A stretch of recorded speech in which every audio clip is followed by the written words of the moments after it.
స్టలింని ప్రపంచవ్యాప్తంగా అతి ఎత్తైన అంబేద్కర్ విగ్రహాన్ని రేపు ముఖ్యమంత్రి లాంఛనంగా ప్రారంభించనున్నారు. రేపు సాయంత్రం 6 గంటల సమయంలో లేజర్ లైట్ల వెలుగు జిలుగుల మధ్య ఈ కార్యక్రమాన్ని ముఖ్యమంత్రి ప్రారంభించనున్నారు. మొత్తమే కూడాను ఈ గ్రౌండ్కి సంబంధించిన పరిసరాలన్నీ కూడాను ఎంతో పచ్చగా ఎంతో ముగ్ధ మనోహరంగా ఉన్నాయి.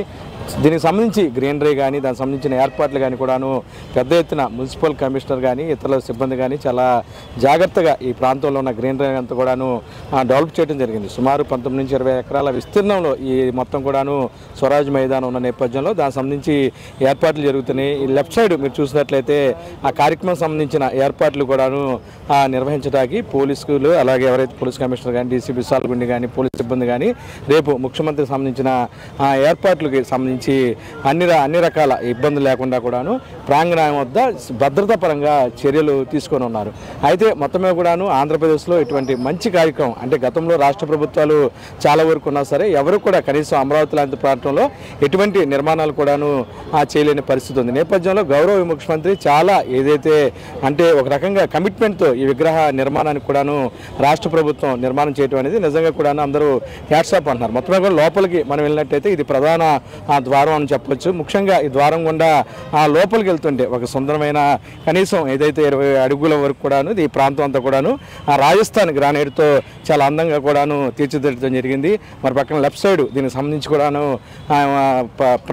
ప్రాంగణం ప్రధానంలో ఏదైతే సెంటర్ పాయింట్ ఉందో ఆ సెంటర్ పాయింట్లో అంబేద్కర్ గారి విగ్రహానికి సంబంధించి కూడాను నిర్మాణం చేయడం జరిగింది. దీనికి సంబంధించి చాలా పకడ్బందీగా కొన్ని కోట్ల రూపాయల వ్యయంతో ప్రభుత్వం ఈ కార్యక్రమాన్ని రూపొందించింది. కాంక్రీట్ సంబంధించింది ఏదైతే 125 అడుగుల విగ్రహాన్ని నిర్మించినప్పుడు కాంక్రీట్ పరంగా కూడా ఇబ్బందులు వస్తాయి కాబట్టి దానికి ఇంటర్నేషనల్ స్థాయిలో ఇంజనీరింగ్ వ్యవస్థనంతా కూడాను ఆర్కిటెక్టులు వాళ్ళందరినీ కూడాను పరిశీలించిన తర్వాత నిర్మాణం చేయటం జరిగింది. అంటే ఇదంతా కూడా ఒక పిరమిడ్ లాగా ఒక త్రికోణం టైప్లో పిరమిడ్ లాగా ట్రయాంగిల్లో నిర్మాణాన్ని చేస్తాం జరిగింది. అంతేకాకుండా ఈ ప్రాంగణం వద్ద ఎటువంటి ఇబ్బందులు కూడా లేకుండా రేపు నిర్మాణం జరుగుతుంది. అతిపెద్దైన ఏదైతే ఈ విగ్రహం ఉందో కాంస్య విగ్రహం అంటే దీనికి సంబంధించి కూడా మెట్లు కూడాను చాలా బరువుగా ఉంటుంది. ఈ నేపథ్యంలో దానికి సంబంధించి ఎటువంటి ఇబ్బందులు కాకుండా కాంక్రీట్ని కూడాను నిర్మించడం జరిగింది. అయితే ఇప్పుడు మొత్తం సభా వేదిక ప్రాంగణం వద్ద కూడా లైటింగ్ ప్రక్రియ సౌండ్ సిస్టమ్ అన్నీ కూడాను జరుగుతున్నాయి. మరి పక్కన గోడలు కూడా రాజస్థాన్ ఇటాలియన్ మార్బుల్తో అందంగా చాలా ముస్తాబు చేశారు. దానికి సంబంధించి విగ్రహానికి సంబంధించిన ఏదైతే అంబేద్కర్ జీవితంలో కొన్ని ఏదైతే ఘట్టాలు ఉన్నాయో ఆ ఘట్టాలన్నిటి కూడాను గోడల మీద చూపించడం జరిగింది. వాటిని కూడాను మన కెమెరామెన్ మీకోసం చూపిస్తారు.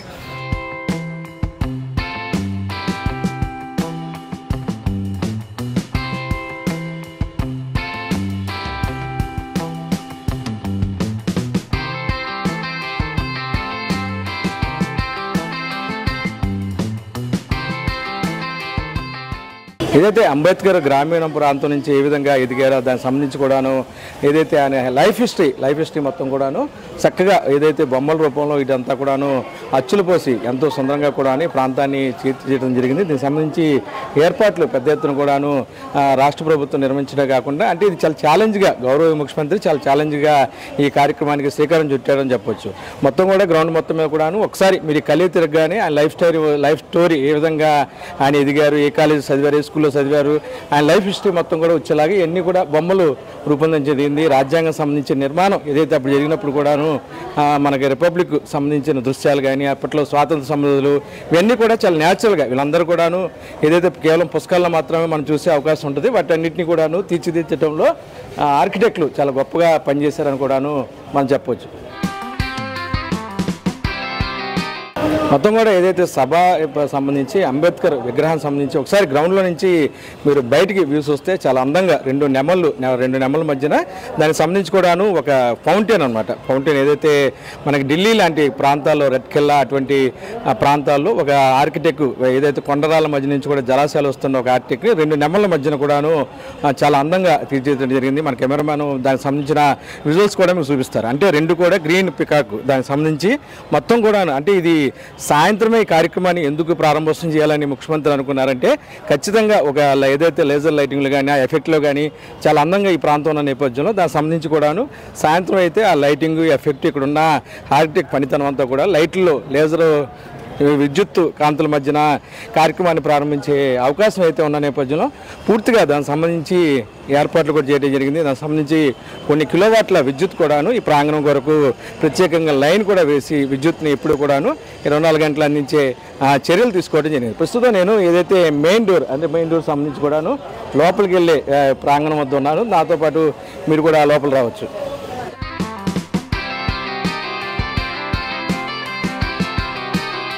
మనతో పుణ్యశీల గారు ఉన్నారు. మరి చెప్పండి, గొప్ప కార్యక్రమాన్ని గౌరవ ముఖ్యమంత్రి ప్రారంభించిన నేపథ్యంలో అసలు ఎలా ఉంది ఫీల్ ఈ ప్రాంతానికి రాగానే? విజయవాడకి ఒక కొత్తదనం తీసుకొచ్చారు. భారత రాజ్యాంగ సృష్టికర్త డాక్టర్ బిఆర్ అంబేద్కర్ గారి 125 అడుగుల విగ్రహ ఆవిష్కరణ కార్యక్రమం రేపు జరగబోవడం విజయవాడలో అత్యంత ప్రతిష్టాత్మకంగా మరి మా గౌరవ ముఖ్యమంత్రి గారి చేతుల మీదుగా అంటుంటేనే గూస్ బంప్స్ వస్తున్నాయి నిజంగా. ఎందుకంటే ఏ ప్రభుత్వాలైనా కూడా మహనీయుల అడుగుజాడల్లో నడవాలి, వాళ్ళని గుర్తు పెట్టుకోవాలి అని మాటలు మాత్రమే కొంతమంది చెప్పేవాళ్ళు, కానీ చేతల్లో ఆచరించి చూపించి విజయవాడ మహానగరానికే ఒక గొప్ప వన్నె తీసుకొచ్చినటువంటి గొప్ప వ్యక్తి. అలాగే అన్ని వర్గాల ప్రజలకి ఆదర్శనీయుడైనటువంటి డాక్టర్ బిఆర్ అంబేద్కర్ గారి విగ్రహం విజయవాడ నడిబొడ్డున గొప్పగా. ఎందుకంటే అన్నయ్య ఏం చేసినా బాగుంటుంది. పుణ్యశీల గారు సభాష్ అనుకుని ఎలా ఉంటారు? ఎలా ఉంది లోపల మూవీకి సంబంధించి?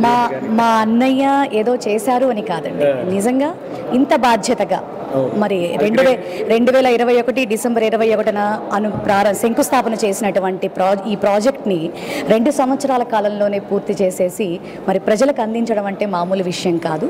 మరి గత ప్రభుత్వాలు చూసుకుంటే 2014 నుంచి 19 వరకు చాలా చెప్పారు, ఏది కనీసం శంకుస్థాపనలు కూడా నోచుకున్నటువంటి చాలా కార్యక్రమాలు మేము గతంలో ప్రతిపక్షంలో ఉన్నప్పుడు చూసాం. కానీ మా ముఖ్యమంత్రి గారు మాటల ముఖ్యమంత్రి కాదు, చేతల ముఖ్యమంత్రి. అలాగే బడుగు బలహీన వర్గాల ఆశాజ్యోతి అడుగుజాడల్లో నడిచేటటువంటి వ్యక్తి ఈ రోజున పేదలందరి తరపున కూడా మరి పోరాడబోతున్నటువంటి గొప్ప సామర్థ్యం కలిగినటువంటి విజయవాడ వాసిగా మనకి మామూలుగా దుర్గగుడి ఉంది, కృష్ణానది ఉంది, భావని ఐలాండ్ ఉంది. కానీ ప్రపంచ స్థాయిలో ఈ బొమ్మను పెట్టడం పట్ల ఒక నగరవాసిగా ఎలా ఫీల్ అవుతున్నారు? వెరీ ప్రౌడ్ అండి, వెరీ ప్రౌడ్. ఇంకా అలాగా అంటే Vijayawada doctor BR Ambedkar statue అని కొట్టగానే అసలు అంటే గతంలో ఒక నానుడు ఉండేది, పైన అమ్మవారు కింద కమ్మవారు అనేటటువంటిది. ఇప్పుడు ఆ నానుడిని నిజంగానే మా గౌరవ ముఖ్యమంత్రి వర్యులు మార్చేసి పైన అమ్మవారు కింద అంబేద్కర్ గారు అని చెప్పని నిజంగా ఒక గొప్ప నినాదాన్ని, ఒక గొప్ప సువర్ణాక్షరాలతో రాసేటటువంటి టైంని విజయవాడకు అందించినందుకు మా గౌరవ ముఖ్యమంత్రి వర్యులకి ధన్యవాదాలు తెలియజేస్తున్నాను.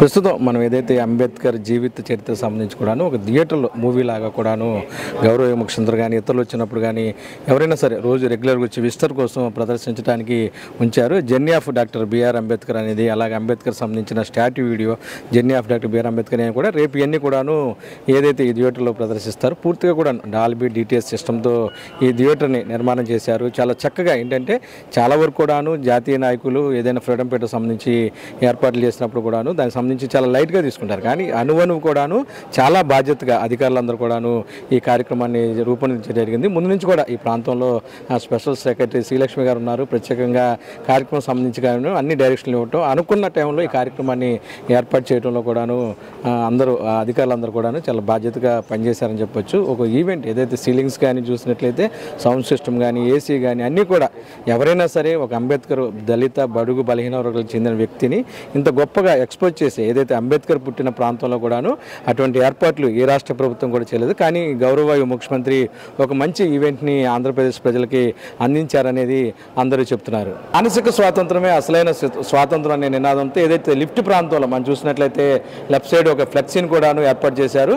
మొత్తం కూడా ఏదైతే 125 అడుగుల విగ్రహానికి సంబంధించి లోపలికి వచ్చిన తర్వాత మీరు ఈ ప్రాంగణానికి వెళ్ళేటప్పుడు ఖచ్చితంగా ఈ ప్రాంతంలో 2 భారీ లిఫ్ట్లని ఏర్పాటు చేశారు. సుమారు ఒక 15-20 మంది వరకు వరకు కూడాను ఈ లిఫ్ట్లో ఎక్కెళ్ళే అవకాశం ఉంటుంది. అయితే నేను మన కెమెరామెన్ కూడాను ఈ లిఫ్ట్ ఎక్కుతున్నాము. దీనికి సంబంధించి పైన ఏదైతే ఏర్పాట్లు ఉన్నాయో ఆ ఏర్పాట్లకు సంబంధించి కూడాను తీసుకునే అవకాశాన్ని ఒకరోజు ఇచ్చారు. ఈ నేపథ్యంలో 125 ఫీట్స్ ఏదైతే పై వరకు కూడాను ఈ లిఫ్ట్ ద్వారా వెళ్ళే అవకాశం ఉంటుంది. ఎవరు కూడా పెద్దవాళ్ళు ఉంటారు, చాలామంది కూడాను విగ్రహాన్ని కాబట్టి వారందరికీ కూడా ఎక్కడ ఎటువంటి ఇబ్బంది లేకుండా ఏజ్ లిమిట్ అనేది కూడా పెట్టకుండా అందరూ కూడా లిఫ్ట్లో పైకి వెళ్ళే అవకాశాన్ని కల్పించారు. ఇవన్నీ కూడాను చాలా క్వాలిటీగా ఎక్కడా కూడాను కాంప్రమైజ్ కాకుండా చాలా క్వాలిటీగా ఈ ప్రాంతాన్ని అంతా కూడాను తయారు చేయడం జరిగింది. విగ్రహానికి సంబంధించి చాలా ఎత్తు వరకు కూడాను నిర్మించడం అంటే 125 అడుగుల విగ్రహాన్ని దానికి సంబంధించి కాంక్రీట్ ఫౌండేషన్ ఒక పిరమిడ్ ఆకారంలో వేసి నిర్మించడం అనేది నిజంగా హైలైట్ అని చెప్పొచ్చు. అంటే దీనికి సంబంధించి డేటా ఈ లెక్కలు దీనికి సంబంధించి అన్ని పక్కన పెడితే నిజంగా ఇది అనేది ఒక అద్భుతం అని చెప్పొచ్చు. ప్రస్తుతం లిఫ్ట్ 3rd ఫ్లోర్కి వచ్చింది. 3rd ఫ్లోర్ నుంచి నేను బయటకు వస్తున్నాను. ఏదైతే ఈ ప్రాంగణంలో ఏదైతే హైయెస్ట్ పాయింట్ అనమాట ఏదైతే డాక్టర్ బిఆర్ అంబేద్కర్ సంబంధించి కూడాను కాళ్ళ వరకు కూడాను వెళ్ళే అవకాశం ఉందని చెప్పొచ్చు. దీనికి సంబంధించి ప్రస్తుతం ఏర్పాట్లు జరుగుతున్నాయి. ఈ ప్రాంగణం వద్ద సంబంధించి రేపు భారీ ఎత్తున లేజర్ షోని ఏర్పాటు చేస్తున్నారు. కాబట్టి ఖచ్చితంగా ఈ ప్రాంతం సంబంధించి కూడాను ముఖ్యమంత్రి వస్తున్న నేపథ్యంలో భద్రతాపరమైన ఇబ్బందులు ఏమీ లేకుండా కూడాను ఏర్పాట్లు చేస్తున్నారు. ఎట్టకేలకు నేను మన కెమెరామెన్ భాను కలిసి 3rd ఫ్లోర్ నుంచి మరో లిఫ్ట్ ద్వారా ఇటు ఏదైతే అంబేద్కర్ విగ్రహం వరకు వచ్చేసామో ఆయన పాదాల వద్ద ప్రస్తుతం మనం ఉన్నాం. ఏదైతే 120 ఫీట్స్ పైన కూడా ఉన్న అంబేద్కర్ విగ్రహాన్ని పైనుంచి వస్తుంటే నిజంగా విజయవాడ అంతా కూడా ఒక వండర్ఫుల్గా అనిపిస్తుంది. మొత్తం మీద కింద చూసినట్లయితే రకరకాల రంగులతో వాటర్ ఫౌంటైన్లు అలాగే గ్రీనరీ దానికి సంబంధించి ఏర్పాట్లు చేయటం సైకిల్ ట్రాక్ వాకింగ్ ట్రాక్ అబ్బో ఇవన్నీ కూడాను అద్భుతం చెప్పొచ్చు. ఏంటంటే పీడబ్ల్యూడీ గ్రౌండ్ చాలా ఏదైతే వరస్ట్గా ఉండేది ఏదైతే స్థానికంగా ఉండే వాళ్ళందరూ కూడా సైకిళ్ళు కానీ కార్లు కానీ నేర్చుకోవడానికి ఉండేది. అయితే ఇది ఒక మంచి అసెంబ్లీ పాయింట్ అనేది మనం చెప్పొచ్చు. విజయవాడలో ఏమైనా కార్యక్రమం జరగాలంటే అందరూ కూడాను ఈ ప్రాంతం వద్దకి చేరుకునేవాళ్ళు. ఈ నేపథ్యంలో పూర్తిగా ఈ ప్రాంతాన్ని అంతా కూడాను ఇంత సుందరీకరణలో భాగంగా ఒక అద్భుతమైన ఈవెంట్ని గౌరవ ముఖ్యమంత్రి తయారు చేశారు. ప్రస్తుతం ఏదైతే నేను ఆయన పాదాలు ఏదైతే బూట్ వద్ద ఉన్నాను ఇదంతా కూడాను పంచలోహాలు అదే అని చెప్తున్నారు కొంతమంది. మరి పక్కనే కంచుకు సంబంధించిన మెటీరియల్ చాలా ఎక్కువగా కూడా వాడారు. ఇదంతా కూడాను ఏదైతే గౌరవ అంబేద్కర్ గారి బూటు అని చెప్పొచ్చు. ఈ బూటు నిర్మాణం సంబంధించి కూడా 12-15 భాగాలన్నీ కూడాను చేసి ఈ బొమ్మని తయారు చేయడం జరిగింది. ఏదైతే విజయవాడ బందర్ రోడ్డుని మీరు పైనుంచి చూడవచ్చు. మన కెమెరామ్యాన్ ప్రస్తుతం అయితే ఎండ ఆపోజిట్ డైరెక్షన్లో వస్తున్నా సరే చాలా చక్కగా తీసే ప్రయత్నం చేస్తున్నారు ప్రత్యేకంగా ఐడ్రీమ్ ప్రేక్షకుల కోసం.